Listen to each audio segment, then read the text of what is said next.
Jack দেখতে পেল একটি নাইট ফিউরি ড্রাগন দড়িতে বাঁধা অবস্থায় পড়ে আছে। মনে হচ্ছিল যেন সে মরে গেছে।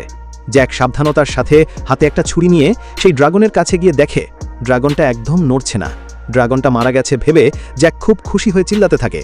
কিন্তু এর মধ্যে হঠাৎ ড্রাগনটা নড়ে ওঠে এবং জ্যাক ভয় পেয়ে দূরে গিয়ে পড়ে। তারপর জ্যাক ছুরি উছিয়ে ড্রাগনকে মারতে যায়, কিন্তু অসহায় ড্রাগনটার চোখ দেখে ড্রাগনের প্রতি ছেলেটির অনেক দয়া জন্মায়। তাই সে ড্রাগনকে না মেরে তাকে বেঁধে রাখা সকল দড়ি জ্যাক কেটে দেয়। ড্রাগনটা মুক্ত হয়ে হঠাৎ জ্যাকের ওপর ঝাঁপিয়ে পড়ে এবং গর্জন করতে থাকে জ্যাকের মুখের ওপর। এতে জ্যাক প্রচণ্ড ভয় পেয়ে যায়। তবে ড্রাগনটা জ্যাককে মারে না, উড়ে যায় জঙ্গলের দিকে। তবে ড্রাগনটা ঠিকভাবে উঠতে পারছিল না, ওড়ার সময় বারবার মাটিতে পড়ে যাচ্ছিল।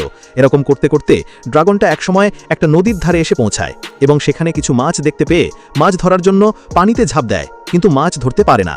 জ্যাক তখন বুঝতে পারে ড্রাগনটা খুব ক্ষুধার্ত। তাই সে একটি মাছ নিয়ে এসে ড্রাগনটাকে খুঁজতে লাগলো। ড্রাগন হঠাৎ তার পেছন থেকে লাফিয়ে নামে জ্যাকের সামনে, কিন্তু ড্রাগনটা ভয় পাচ্ছিল জ্যাকের হাতে ঢাল আর ছুরি দেখে।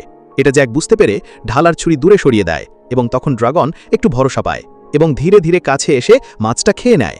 জ্যাক তার মাথায় হাত বোলাতে চাইল, কিন্তু তার আগেই ড্রাগনটা পালিয়ে যায়। তারপর ড্রাগনটা একটা জায়গায় চারপাশে আগুন ছড়িয়ে দিয়ে সেখানেই শুয়ে পড়ে। জ্যাক আবার এগিয়ে এলো তার দিকে। এতে ড্রাগন খুব বিরক্ত হয়ে এক অদ্ভুত ভঙ্গিতে আবার ঘুমিয়ে যায়। এর কিছুক্ষণ পর ঘুম থেকে উঠে ড্রাগনটা দেখে জ্যাক ছবি আঁকছে।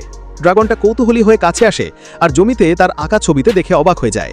তারপর তার দেখা দেখি ড্রাগনটাও একটা ডাল মুখে নিয়ে জ্যাকের মতো আঁকা আঁকি শুরু করে, কিন্তু আসলে সে কি আঁকলো তা বোঝা গেল না।